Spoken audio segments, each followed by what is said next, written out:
para iniciar una transición a fin de dejar atrás los combustibles fósiles. Tras 2 semanas de intensas negociaciones en las que cerca de 200 países han debatido la forma de atajar colectivamente la crisis climática, los países representados en la COP28 adoptaron hoy el balance global, el acuerdo con el que aspiran a reforzar su acción climática para contener el aumento de la temperatura y que no supere el 1,5 grados respecto a los niveles preindustriales. Dicho acuerdo, aprobado por consenso en el plenario, llama a los estados a iniciar una transición para alejarse de los combustibles fósiles de manera ordenada y equitativa, acelerando la acción en esta década crítica con el fin de alcanzar el objetivo de 0 emisiones netas en el año 2050, de acuerdo con la ciencia. Abrir una senda de abandono de estos tipos de energía era la prioridad en esta cumbre para la Unión Europea y otras economías industrializadas, así como para países muy vulnerables al cambio climático como muchos estados en desarrollo. Sin embargo, hasta el plenario había en la COP28 incertidumbre sobre si un acuerdo que marcara el fin de la era de los combustibles fósiles sería aceptado por países petroleros como Arabia Saudita, a quien señalaban como la principal oposición. Es un logro histórico y sin precedentes, señaló en el plenario el presidente de la COP28, el emiratí Sultán Al-Jaber, quien agradeció el trabajo duro de las delegaciones durante las últimas 2 semanas y especialmente en las últimas horas en que los países negociaron hasta la madrugada, prolongando la cumbre por un día adicional para lograr el anhelado consenso. Bueno, y en Paraguay, Flor, por lo menos 31 personas fueron detenidas y 6 policías resultaron heridos durante una manifestación ocurrida en los alrededores del Congreso de Paraguay, donde el Senado aprobó ayer martes un criticado proyecto de ley que propone la creación de una superintendencia de jubilaciones. Así lo informó la Policía Nacional del Paraguay en su cuenta en la red social X, e indicó que los detenidos son 30 varones y una mujer, quienes están recibiendo la inspección médica correspondiente. Además, señaló que 6 agentes de la policía sufrieron heridas y fueron asistidos. La policía repelió con chorros de agua y gases lacrimógenos a sindicalistas y otros grupos manifestantes que se apostaron en las cercanías del Legislativo, ubicado a escasas cuadras del Palacio de López, la sede del gobierno. Los ánimos se caldearon a las afueras del Congreso tras conocerse que la Cámara de Senadores aprobó en general durante una sesión extraordinaria el proyecto de ley por el cual se reglamenta el rol supervisor del Estado a las entidades de jubilaciones y pensiones en cumplimiento del artículo 95 de la Constitución de la República. Esta protesta se dan cuando el gobierno del presidente Santiago Peña, quien juró el cargo el 15 de agosto, cumple apenas un poco más de 100 días de mandato. Y por último, también aquí en el vecindario, el presidente de Guatemala, Alejandro Yamatei, aseguró ayer martes que no hay ninguna acción que impida que el opositor Bernardo Arévalo asuma el poder en enero y criticó a funcionarios estadounidenses a los que acusó de injerencia. En Guatemala no hay acción alguna que pueda impedir que las autoridades electas tomen posesión de sus cargos, indicó el gobernante derechista saliente en una carta difundida en redes sociales. La misiva de Yamatei a la comunidad nacional e internacional fue publicada un día después de que la Fiscalía entregó al Tribunal Supremo Electoral una investigación revelada el viernes con supuestas anomalías en las elecciones ganadas por el socialdemócrata Bernardo Arévalo. Los fiscales consideran que las elecciones son nulas por presuntas irregularidades en las actas de votos, entre otros hallazgos, aunque el Tribunal Electoral ya adelantó que los resultados son inalterables. Así que esa es la situación en Guatemala. Vamos a ver qué sucede. La Fiscalía insiste en que las elecciones son nulas, el Tribunal Electoral dice que son válidas y el presidente Yamatei dice que le entregará el poder a Arévalo en enero. Vamos a ver de aquí a enero qué sucede. Tremendo enredo. No, un choque de... Pero también ha quedado demostrado la forma en que la corrupción se enquista y lleva a los países a estos extremos. Sí, sí. Porque esto es simple y sencillamente producto de la corrupción. Claro, porque es que Arévalo, una de sus banderas de campaña fue la lucha contra la corrupción. Y la fiscal es una de las funcionarias más cuestionadas en Guatemala. Así que ella se ve subiendo y bajando escaleras. Hay un tribunal electoral allá que perdió legitimidad. o sea, que no tiene ningún tipo de credibilidad, porque llegó un ministerio público que le pasó por encima a meterse en temas electorales. En el caso panameño, por lo menos ya incluso la propia Corte Suprema de Justicia ha reconocido al Tribunal Electoral como el responsable de todos los temas es que a nivel constitucional es el que tiene la facultad exclusiva de los temas electorales. Y por eso era tan importante que el Tribunal Electoral no perdiera credibilidad y se advirtió cuando actuaron en el caso de Martinelli, ¿recuerdas? No, y es importante la institucionalización del tema electoral, como se ha logrado en los últimos 30 años. Y ya poníamos ayer el ejemplo de lo que ocurrió en las elecciones del 2019, cuando inclusive en un final de foto los panameños esperaron hasta escuchar y conocer el resultado que dio el Tribunal Electoral en esa elección. Y hablando de los temas anticorrupción, hay una panameña que ha sido reconocida en el mundo como campeona contra la corrupción. Hablamos de Annette Planet, la tenemos en contacto aquí en Cuarto Poder esta mañana. Annette, gracias por acompañarnos. Annette está en medio del tema del nombramiento y la designación allá en Estados Unidos en una gira, casualmente analizando con especialistas en Estados Unidos el tema de la lucha contra la corrupción. Annette, gracias por acompañarnos aquí en Cuarto Poder y extendemos nuevamente las felicitaciones por ese reconocimiento. Muchas gracias a Tenógenes, saludos Guido, Flor.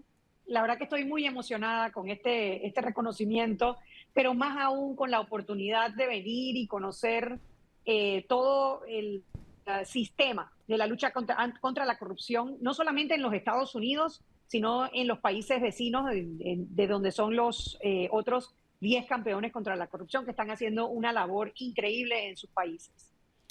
Annette, el premio, que es primera vez que se le otorga a un panameño, dicho sea de paso, en este caso a una panameña notable, Annette ha estado en la lucha no solo contra la corrupción, sino por la profundización del sistema democrático y desde donde ha estado, ya sea encabezando, por ejemplo, el movimiento independiente Movin o desde posiciones de carácter editorial, ha estado señalando los casos de corrupción, los casos que afectan la institucionalidad democrática, y por eso yo creo que es parte del reconocimiento de una lucha constante, además, Annette, una lucha riesgosa, porque en países donde hay muchos focos de corrupción, como es el caso de Panamá, pues quien se pone de frente a combatir la corrupción inmediatamente es señalado por los corruptos es difícil de cualquier cosa. Es difícil. Y en el caso de Annette incluso ha sido querellada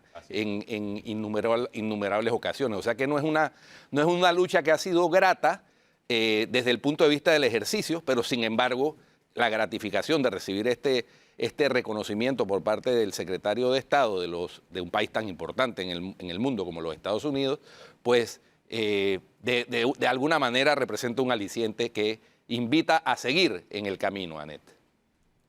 Sí, bueno, el reconocimiento, a pesar de que es un reconocimiento personal, lo cierto es que es parte de un trabajo donde muchas personas han aportado. El principal, por supuesto, Movin desde el 2014 y parte también, por ser Movin, parte de los que fundaron Foco Panamá, que ha sido muy duro en sus investigaciones y en sus publicaciones en temas de corrupción.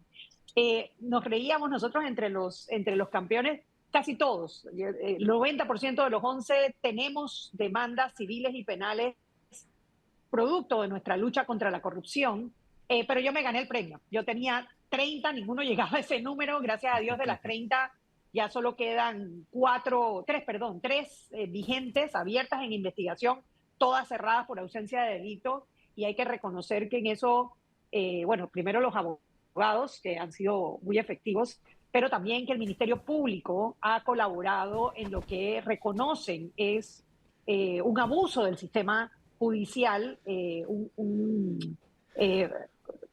una persecución judicial por parte generalmente de los principales actores, Ricardo Martinelli, diputados de la República, así que, bueno, contenta, la verdad que una experiencia y como bien dices, un incentivo a seguir la lucha ya desde otros ángulos. Annette, ¿qué han hecho los otros premiados para merecer estar en esa lista?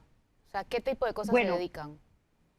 una de las cosas más interesantes de compartir con estos 11 campeones contra la corrupción es que vienen de 3 sectores distintos. En el grupo hay periodistas investigativos, hay funcionarios, hay un procurador actual, el procurador especial contra antinarcóticos en Montenegro, es parte. También hay una ministra de Justicia, la ministra de Justicia de Moldavia, y está también la comisionada anticorrupción de Seychelles, que a diferencia de la ANTAI en Panamá, sí tiene como una prerrogativa como procuradora anticorrupción. Y hay también luchadores desde la sociedad civil, algunos que han estado incluso presos, 3 de ellos que están fuera de sus países en este momento, ya sea que han sido deportados o que han tenido que salir porque su vida está en riesgo. Los campeones tienen unas historias, mira, espectaculares, de compromiso, de valentía. Veo las caras ahora en la pantalla y hasta que me emociono, se me eriza la piel. Ha sido un verdadero honor estar en ese grupo. Ahí hay personas de África, como son pues el representante de Jean-Claude del Congo, que dice Congo is not for sale, siempre dice en su lucha porque los fondos que salen de los recursos naturales del Congo vayan hacia resolver los problemas de los ciudadanos. Está, por ejemplo, Mark Colley, quien está en este momento fuera de su país, él es de Liberia, fue fiscal anticorrupción y pues hoy en día la mayoría de las personas listadas en las listas del Departamento de Estado y del Tesoro han sido personas que él investigó estando en funciones. Hoy en día no puede estar en Liberia pues porque peligra su vida. May da Silva, que es la comisionada anticorrupción en Seychelles, que tiene una historia interesante que contar y que ojalá la podamos contar pronto sobre los Panama Papers. Arturo Torres es un periodista de investigación en Ecuador. En Ecuador, que están pasando momentos muy difíciles porque las mafias son mafias de los países de los Balcanes, que son mafias muy, muy, muy agresivas. Bueno, lo vimos cuando asesinaron al candidato a la presidencia en Ecuador. Y bueno, Nikhil Dey de India, que tiene una organización de campesinos y trabajadores que lograron impulsar la ley de transparencia, que llevo una copia para Panamá porque es un ejemplo de lo que debe ser la ley de transparencia en un país. Es transaccional, todo en vivo, pago que se hace, pago que está en línea para que la gente lo pueda accesar. Francisco de Timor-Leste, Estanislao, que son periodistas de investigación muy valientes, y el procurador especial que les comentaba de Montenegro, ¿no? Vladimir. Así que, Ahora, mira, es emocionante. Anet, Sí. mientras tú recibías este reconocimiento, vimos también que el lunes Estados Unidos anunció la restricción de 300 visas de ciudadanos de Guatemala, donde habían congresistas, donde habían empresarios, y específicamente se le hace esta sanción por socavar la democracia. O sea, hay un interés marcado de Estados Unidos por este tema, más aún por lo que estamos viendo que está ocurriendo en Guatemala, ya que si internamente los países no toman acciones, Estados Unidos desde afuera sí está tomando esas acciones en la lucha contra la corrupción. El gobierno de Joe Biden ha determinado que la lucha contra la corrupción es la principal prioridad de su gobierno, la corrupción local e internacional, porque ellos han llegado a la conclusión que los principales problemas de la humanidad, dígase el terrorismo, el tráfico de personas, el tráfico humano, el narcotráfico, la inmigración irregular, todo tiene su origen en temas de corrupción en cada uno de sus países. Y por eso ellos han tomado estas medidas donde por un lado toman represalias contra los principales actores de la corrupción, ya sean del gobierno o de la empresa privada, en cada uno de los países, represalias que van desde quitarle la visa a ellos y a sus familiares, publicarlos, porque ellos hablan del public shaming, ¿no? de evidenciarlos como actores corruptos que son.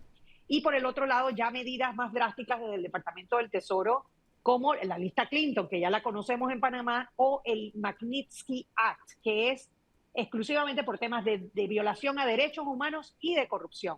Entonces sí, en el caso de Guatemala, uno de los campeones anticorrupción del año pasado Juan Francisco Sandoval es un ex fiscal anticorrupción de Guatemala que tuvo que salir de su país por persecuciones y bueno, sabemos que el Ministerio Público en Guatemala hoy en día está liderado por una persona que ha sido designada corrupta por el gobierno de los Estados Unidos y es la que lidera ahora la persecución contra Bernardo Arévalo para impedir que llegue al poder como presidente electo el 14 de enero del 2024.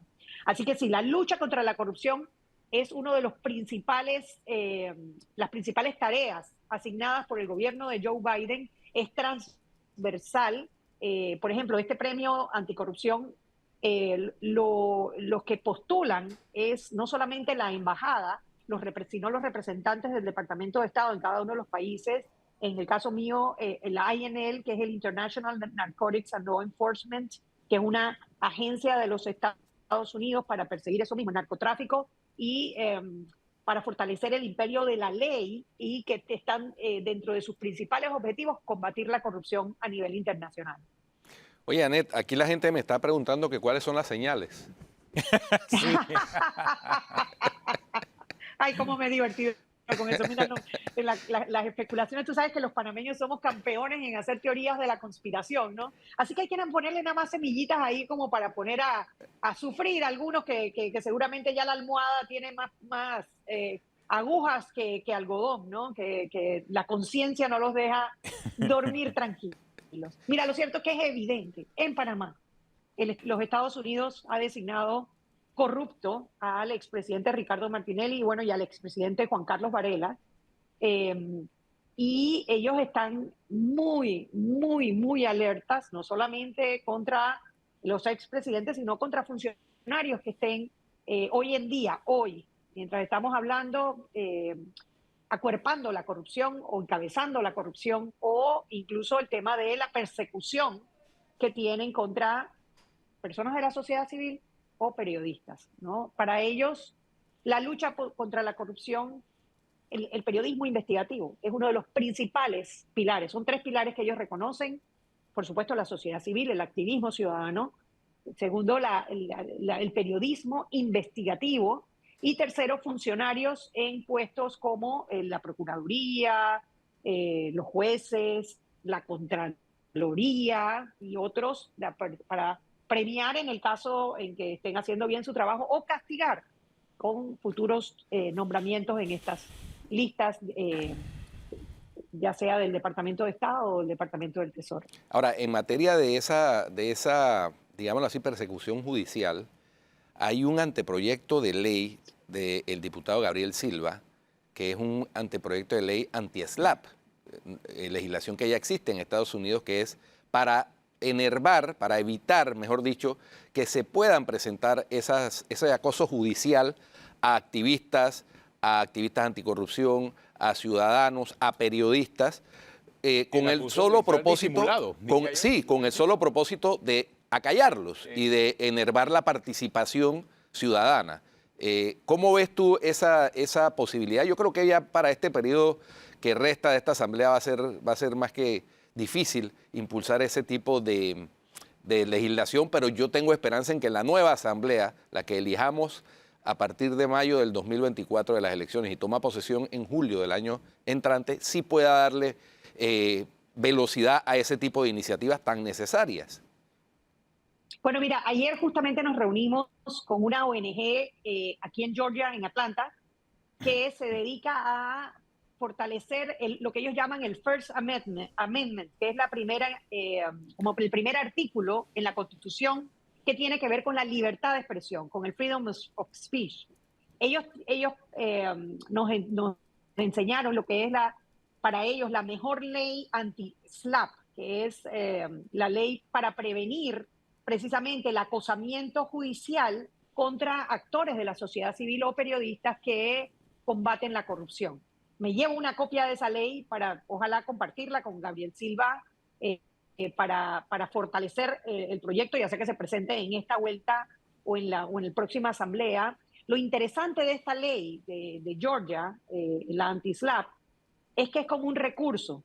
Si tú eres demandado en lo que tú consideras es una demanda de acosamiento judicial, pues porque no tiene ningún sustento, tú puedes solicitar una audiencia anti-SLAPP y esa audiencia tiene que estar por encima de cualquier actividad que se haga en investigación para los casos de denuncias que violan la libertad de expresión o que buscan perseguir a los ciudadanos por su libertad de expresión. Así que bueno, me llevo eso, me llevo también un libro, varios libros, un libro para Gabriel, de hecho, sobre la legislación para los whistleblowers, que ellos le dan mucha importancia, que son las personas que denuncian desde adentro casos de corrupción, funcionarios que denuncian los casos de corrupción para que el sistema los proteja e incentivar esto, porque es el camino que ellos han encontrado es mejor para el combate en contra de la corrupción. No llevo muchísimas experiencias. Aquí en los Estados Unidos ellos confiesan que en efecto ellos también tienen problemas de corrupción. La diferencia principal está porque todos los países, todos sufrimos de la corrupción. Es el mal del sistema capitalista, por decirlo, y bueno, que también del otro también lo es, pero existe, y mientras el humano sea humano va a haber casos de corrupción. La diferencia principal está en si existen o no existen consecuencias, si hay reglas claras y si existe una cultura que favorece o castiga la corrupción a nivel social. Y es en eso en que podemos todos trabajar juntos. Bueno, Anet, muchas gracias por acompañarnos y realmente, bueno, seguimos todos en esa lucha. Igual que tú le iniciaste, seguimos pendientes de todos los pasos y lo que sigues adelante en este proceso. Muchas gracias, Anet, por acompañarnos. Anet Planels. Gracias, gracias a todos ustedes. Les mando un abrazo desde Atlanta y adelante. Igualmente. Anet Planels, campeona contra la corrupción, así designada por el Departamento de Estado de los Estados Unidos. Mira tú qué cosa, o sea, por un lado tenemos a 2 expresidentes designados en la lista de los funcionarios corruptos del Departamento de Estado y tenemos ahora una campeona global en la lucha contra la corrupción. Así que estamos en ese proceso. Designación muy notable, por cierto. Muy notable y destacada porque Anet realmente a lo largo de toda su carrera se ha dedicado específicamente a crear eso, a crear sociedad civil. Y esa sociedad civil se preocupa, obviamente, por los recursos que el Estado utiliza para administrarse. Y ella hablaba acerca de, bueno, ok, en democracia es cierto que el problema es la lucha contra la corrupción. Claro, es que existe corrupción en democracia y en el capitalismo, pero lo que ocurre es que en el otro sistema no podemos hablar de lo mismo porque, uno, no hay libertades, porque los países autoritarios, y aquí no hablamos del otro sistema en función de que si es de izquierda o de derecha, hablamos del autoritarismo. En los sistemas autoritarios, los presidentes autoritarios, en los países autoritarios, hablamos aquí de extremos como El Salvador, en donde su presidente, campeón contra la corrupción, está en un proceso para reelegirse producto de la corrupción. O sea, hablamos del señor Bukele. Hablamos de Maduro, que ni se diga. O sea, en Venezuela no solamente él es autoritario, sino todo el sistema es autoritario. Hablamos de Cuba, en donde el autoritarismo le sale a todos por los poros. Hablamos de China, en donde hablar de libertad de expresión en China es realmente un mito. O sea, hablar de corrupción en sistemas autoritarios es realmente que no una se te utopía. que no se te quede por fuera la pareja Ortega-Murillo. También, claro. porque es que, y te digo por eso, no es un tema de izquierdas o derechas ya, es un tema de autoritarismo y fanatismo contra realmente una genuina democracia, en donde claro que hay problemas, pero no podemos compararlos con los sistemas autoritarios, en donde Ortega, los Bukele, lo que hacen es simple y sencillamente acallar las voces y no explicar nada, porque ellos viven de eso. Se buscan una excusa. No, vamos a luchar contra las pandillas. No, otra excusa puede ser vamos a luchar contra la corrupción. Y al final no resuelven el problema porque ellos se juran que son los mesías y son los únicos que pueden resolver los problemas y lo que quieren es perpetuarse en el poder, como está haciendo Bukele, que es un buen ejemplo de derecha autoritaria, o como hizo Maduro, que es el otro ejemplo de izquierda autoritaria, o Ortega, otro ejemplo de izquierda autoritaria. Y ciertamente la democracia pues tiene sus propias problemáticas. Prácticamente es imposible resolver todos los problemas en ninguna parte del mundo. Todos los países tienen problemas. Pero la democracia es el menos malo de los sistemas, probadamente, y la excusa que siempre buscan los autoritarios para hacerse del poder es atacar los problemas no resueltos en democracia. Y tenemos que estar conscientes de eso. Es atacar a los medios de comunicación. Ah, sí, por supuesto. Porque por ahí arranca. O sea, lo primero es ataca al medio de comunicación, esa es parte del librito. Los autoritarios vienen con el librito. Yo ataco primero al medio de comunicación porque obviamente no me gustan las preguntas incómodas. O sea, no me gusta cuando me recuerdas mi pasado. No me gusta porque es que yo quiero que tú sepas que yo soy el único pulcro y capaz de resolver todos los problemas. Falso, mentira, cuidado, allí hay un peligro cuando vienen con ese discurso. Eso sí es peligroso, a eso hay que temerle, porque realmente nadie tiene una varita mágica y no existen los mesías que pueden resolver todos los problemas. Eso es falso. La mejor manera de combatir la corrupción es fortaleciendo el sistema de justicia, fortaleciendo el órgano judicial, fortaleciendo la Procuraduría, fortaleciendo las Cortes Supremas de Justicia de nuestros países, creando entes independientes. Fortaleciendo la institucionalidad Claro, al final. de esa forma se crea un balance correcto de poder. El autoritarismo no lleva a buen camino. Eso es un tremendo mensaje. Tenemos una pausa, regresamos aquí en Cuarto Poder.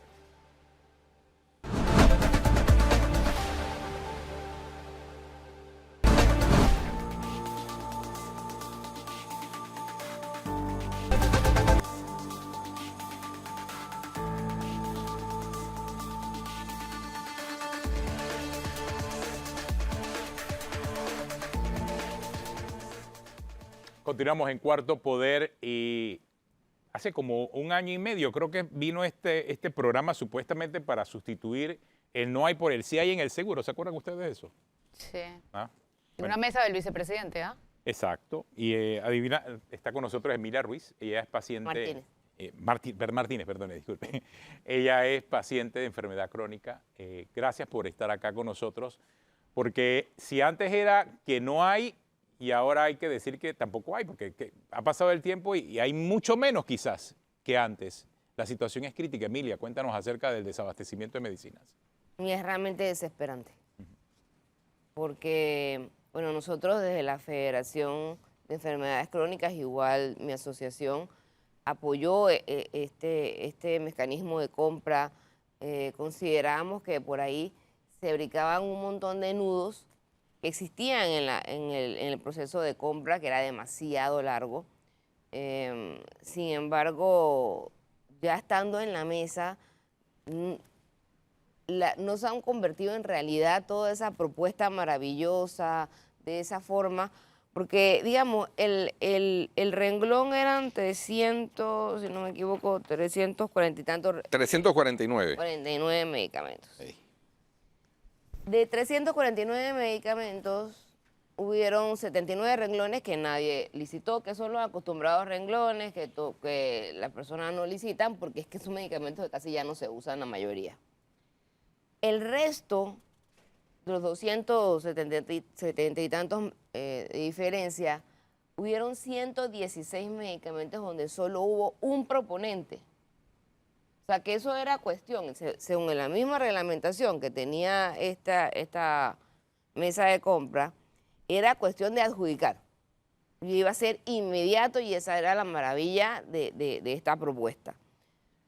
No había mucho que hacer, sin embargo, bueno, esta es la fecha en que todavía no se adjudica a nadie.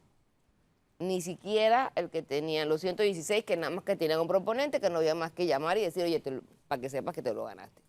Igual que es público, porque está en Panamá Compra. Entonces, eso que se pedía, que la transparencia, que la competencia, se dio. Supuestamente los fondos, ahí está, ahí te compartí el escrito que hicieron y firmaron desde la Caja de Seguro Social, en donde se pone el dinero a disposición. Sin embargo, la compra no se hace. Entonces hay algo que yo no sé si la institución no lo entiende, me parecería raro que no lo entienda, del precio económico. O sea, olvídate, va a decir que no le importa el precio de la calidad de vida del paciente o la sobrevida del paciente. Estamos hablando del precio económico que le va a significar a la institución no contar con esos medicamentos. O sea, yo decía, yo tuve una paciente que creo que fue en mayo del 21, se tuvo que incapacitar 3 meses, estuvo, obviamente la empresa la saca de planilla, tiene que pagar el seguro social, y el seguro social tuvo que pagar $7,000 por una paciente que se empeoró. Ahora estamos hablando que en ese medicamento de la asociación que yo represento, ese medicamento tiene 153 personas. 153. registradas. Y recordemos Sí, que no, eso es lo que una enfermedad retiran crónica. en- O sea, que se A nivel necesita... nacional. Y recordemos que es una enfermedad crónica, o sea, es un medicamento recurrente, se necesita para atender a estas personas. Bueno, es que la enfermedad que yo represento, que es la esclerosis múltiple, no es una enfermedad prevalente en Panamá. Pero eso realmente te lo pongo como demuestra un botón. Porque si estuviéramos hablando de cáncer, Claro. si estuviéramos hablando de enfermedades reumáticas, que hay miles en el país, y diabetes, hipertensión, que tiene el 25% de la población, ¿sabes lo que va a significar económicamente? Y bueno, y que lo repetimos constantemente, o sea, cuando un paciente está en un medicamento y el medicamento le está sirviendo, está estable, todos esos pacientes van a pasar al siguiente nivel de tratamiento. El medicamento que cuesta la caja para el Seguro Social, así compitió en la mesa conjunta, $279 la caja. Ese paciente va a terminar pasando un medicamento que cuesta $3.000. 10 veces el precio. Imagínate. Porque es que ¿qué haces con ese paciente? No le das nada. Porque ver. la mesa no compró. Sí, a ver, Emilia, si la compra la hace con el sistema este de conjunto, ahí tenemos el cuadro, la caja le costaría, la caja de Seguro Social, la caja del medicamento para esclerosis múltiple le costaría 279,16. Si la compra el paciente por fuera le cuesta 3.225. Sí, aquí te tengo la factura. ¿Qué locura Wow. es esa? Ahí está. Y entonces, fíjense de lo que estamos hablando. Estamos hablando de que es una obligación del Estado proveer la salud pública, Ahí pero está. además Está la para los factura. asegurados, Tache para el los nombre del asegurados paciente porque es privado. para los asegurados sí, no, imagínate, 3.409,20, una caja.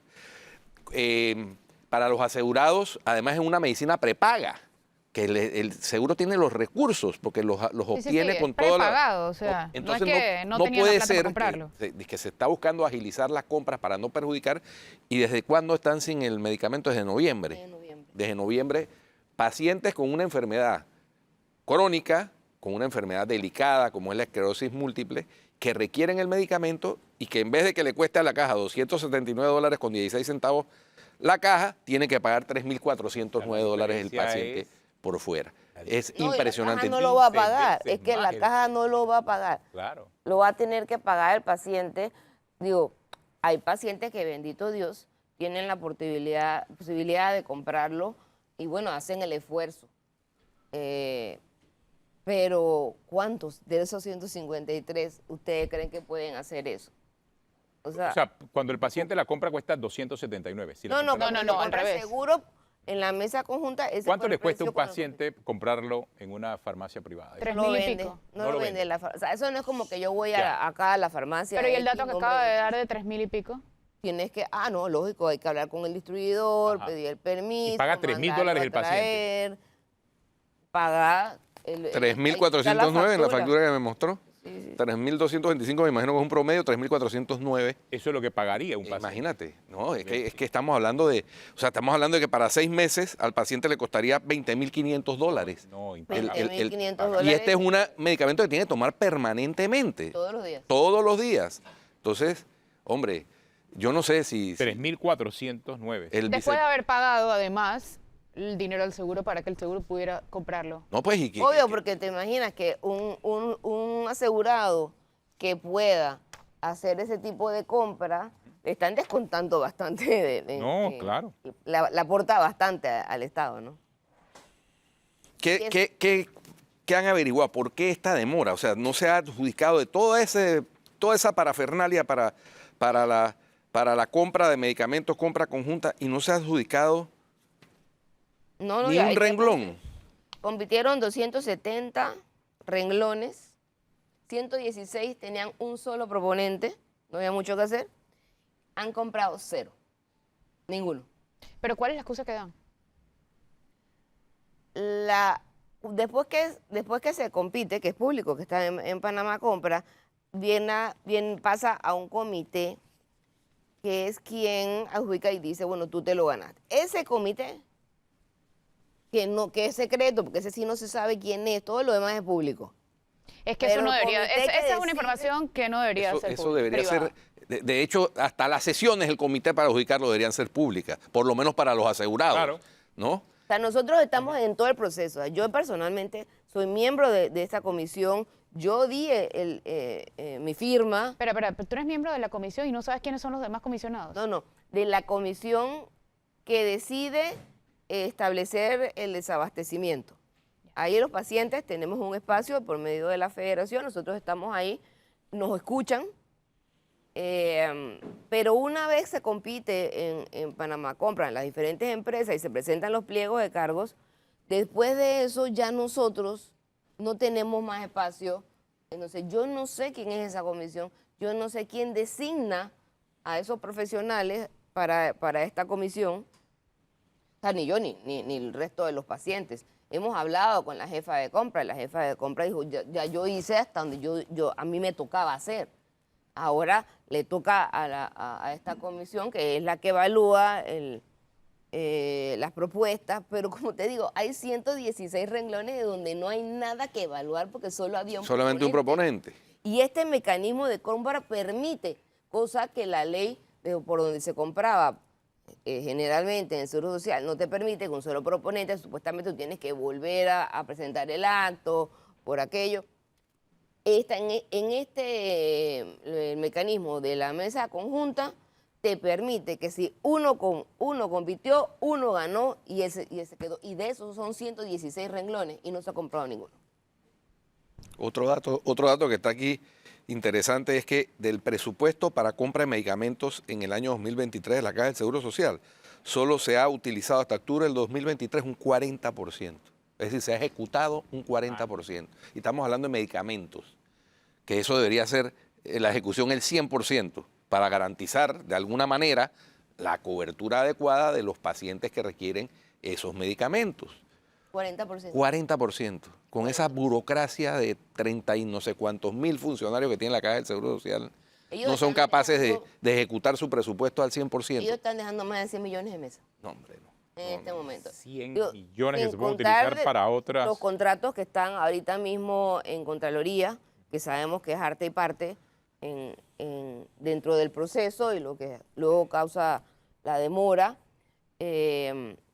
Desconozco cuántos contratos están ahorita mismo en Contraloría, entonces cuántos parte de esos porcentajes que no se va a utilizar, no creo que tampoco de 40, o sea, lo lleve a ser responsable de ese 40%.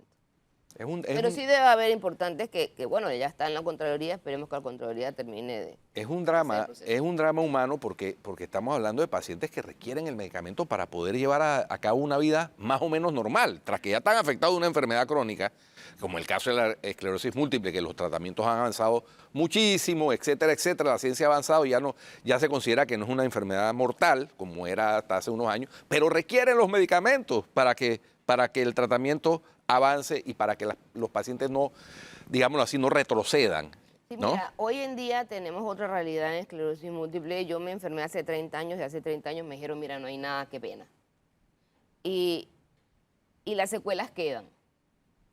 Pero hoy decirle a un paciente, mira, este no es el peor diagnóstico que tú puedes tener, se puede vivir con eso. La mayoría de nuestros pacientes trabajan, tienen una vida productiva, son madres, son padres, siguen adelante, porque hemos tenido excelentes medicaciones que nos lo han permitido. Pero si de una manera abrupta, tú sencillamente te toca cambiar al paciente porque el medicamento que requiere no está. O de una manera abrupta le dices, mira, no hay. Y lo peor de todo es que hemos escuchado que dicen que hasta marzo. Uf, Que hasta marzo se van a comprar los medicamentos. imagínate.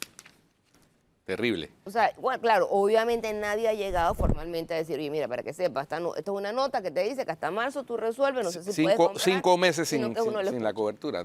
No puede ser, no puede ser. Es inaceptable. Totalmente. Yo no sé, pero No, y a nivel qué nacional. barbaridad. Totalmente. Y Qué barbaridad. El como te digo, asegurado y siempre eso de pagando la esclerosis peor parte. Sí, no, por supuesto. Pagándolo 2 veces, de hecho. Bueno, Vamos a decir que ese paciente de esclerosis múltiple se va a deteriorar, pero cuando estamos hablando de enfermedades como el cáncer, Sí, que bueno. también faltan un montón de medicamentos de quimioterapia No, y en muchísimas de las enfermedades. Muchas enfermedades que son mortales, y terminales. que son impagables que también. así En es. diálisis, por El- ejemplo, también. Problema de diálisis. Son medicamentos que son impagables para un asalariado pues normal, promedio en este país. Yo desconozco cuáles son los motivos por el cual las compras no se han hecho. Pues no estoy en la cabeza de ellos, pero yo sí, bueno, sí aprovecho el espacio para pedir, o sea, esto, si hay algo importante en lo que gastar los pocos recursos que se tienen, se entiende que los recursos, que acá es un problema de recursos económicos, es en salud. Sí, definitivamente. Bueno, vamos a un cambio y regresamos con la parte final de Cuarto Poder.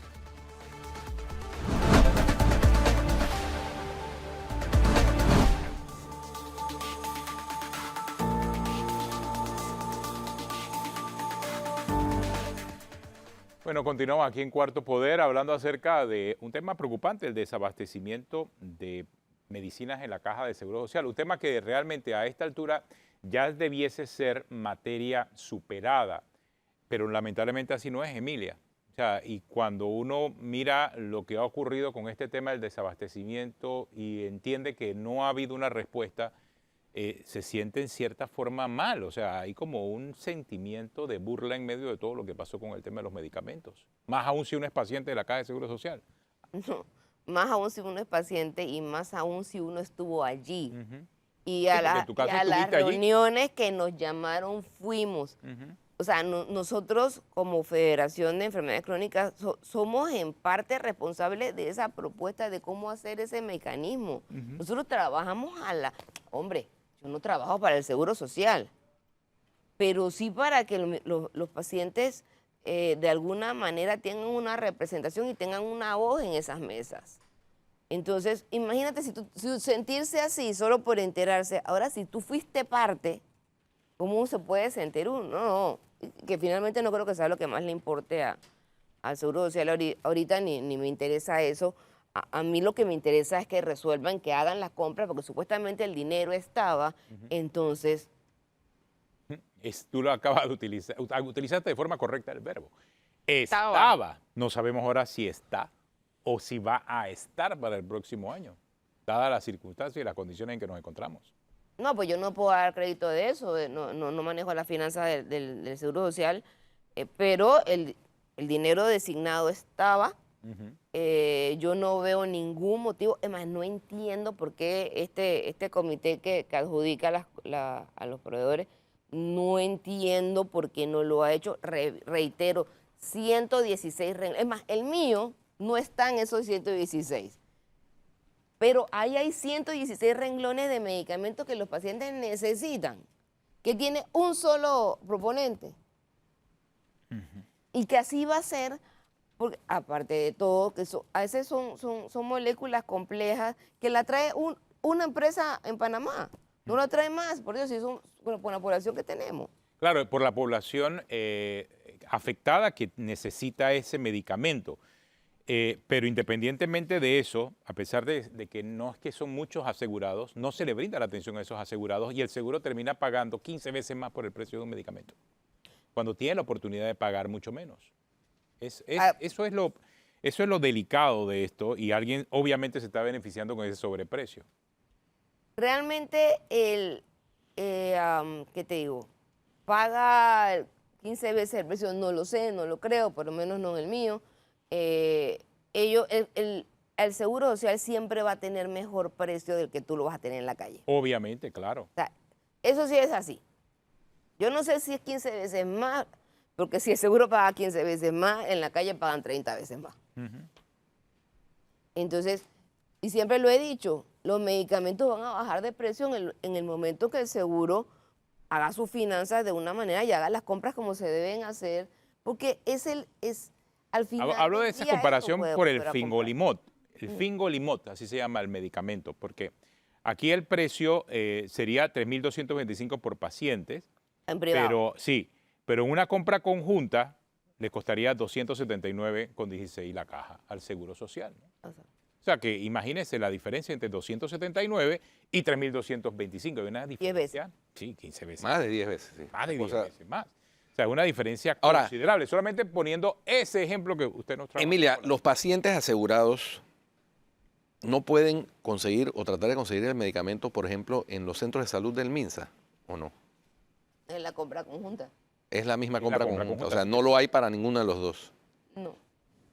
No lo Wow. tiene y de hecho nosotros como organización pedimos que nos donaran medicamentos internacionalmente para repartir entre los pacientes que uno sentía, pero ya no hay más. O sea, ya no podemos ayudar a nadie.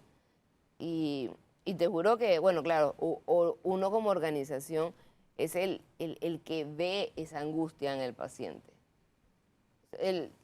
Las personas que están en esta comisión, que desconozco quiénes son, nunca ven la cara de ese paciente. Ujú.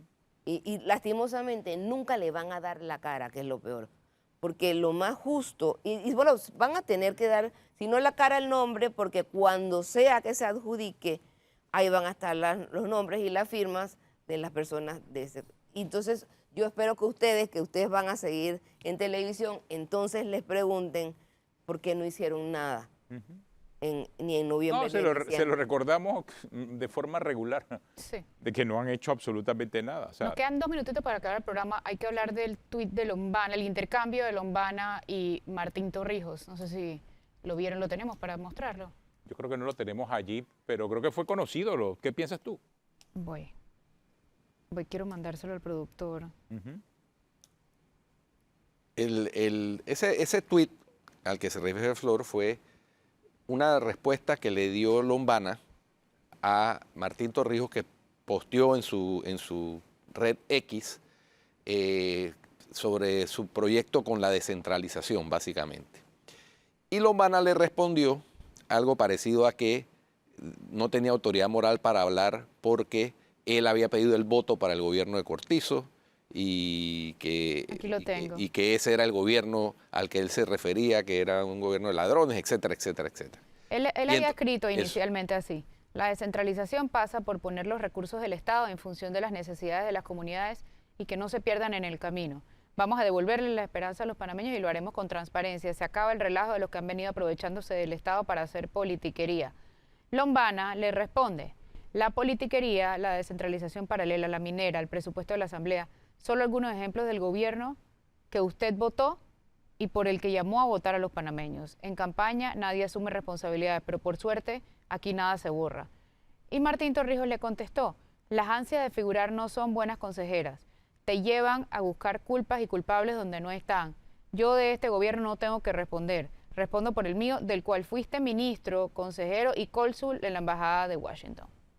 Oh, Eso. de verdad. El sablazo yo lo escuché hasta acá, ¿tú? Yo también.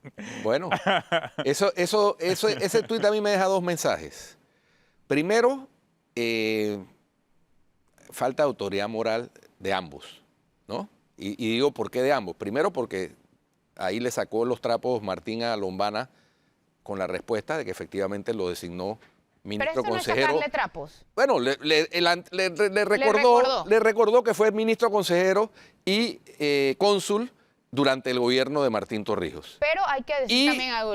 El problema no es haber trabajado ahí. Si tienen algo malo que decir sobre el trabajo Sí. que hizo él, Por debería eso, también No, no, decir. el problema es que para ser ministro, consejero y cónsul no se va a un concurso. Es correcto. Es- Ese sí es una designación de a dedo. Ya. Es una de, Bueno. 10.000%. es democráticamente Pero que vengo, se puede. Correcto. déjame terminar la idea. Para Lo ambos. segundo, Tiene que estar bien con el lo presidente, segundo ¿ah? es que la misma respuesta de Martín indica que él todavía no ha asimilado que esto es un Estado democrático. Y entonces, En mi gobierno. en mi gobierno te designé. Nuevamente el tema de la Entonces, personalización. claro, Lo hablábamos de es- mi ley. Claro.